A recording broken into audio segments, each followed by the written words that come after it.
Yung sinasabi ni Pablo, itinakda sa tao ang mamatay na minsan, ibig sabihin nun kapatid, ay yun ang normal. Normal sa tao yung mamatay na minsan. Hindi lang naman si Lazaro ang 2 beses namatay eh. Baka hindi mo alam, namatay din si Enoch. Sabi ng ibang iglesia, hindi raw namatay si Enoch. Namatay yun. Hindi raw namatay si Elias. Namatay din yun eh. Tapos, merong namatay na 2 beses. Kagaya noong sinabihan ni Kristo, Talita Kumi. Dalaga, magbangon ka, sabi niya. Kasi patay na yung dalaga.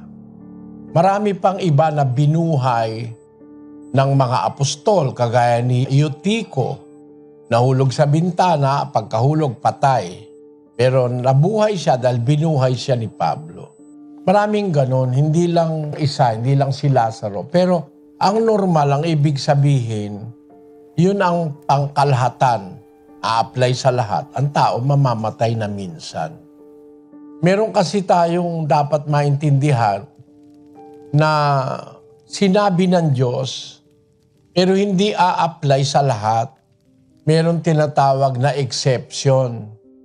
Halimbawa, malibang ang tao ipanganak na muli, hindi siya makakapasok sa kaharian ng Diyos.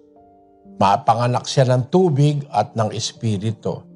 Bakit yung magnanakaw, hindi nabautismuhan? Pero makakapasok siya sa kaharian ng Diyos. Kaya sa Biblia, kung pag-aaralan natin, yung sitwasyon ang sinasabi na ang tao tinakdang mamatay na minsan. Ang isang sitwasyon pag-aaralan natin, hindi naman lahat ng tao mamamatay. Meron dadat ng buhay. Hindi na sila mamamatay pa. Sabi ng Biblia, tayong mga nabubuhay na natitira, sabi ni Pablo, pagdating ni Kristo, aagawing kasama nila. Yun ang katuparan nung sinabi ni Kristo na meron ditong ilan na nangakatayo, hindi makakakita ng kamatayan. Sa anumang paraan, hindi matitikman ng kamatayan hanggang makita nila ang anak ng tao na pumaparito sa kanyang kaharian. Ibig sabihin, lahat ng yan, i-consider mo yan kasi ang totoo eh. Lahat ng sinalita ng Diyos, wala namang contradiction dun eh.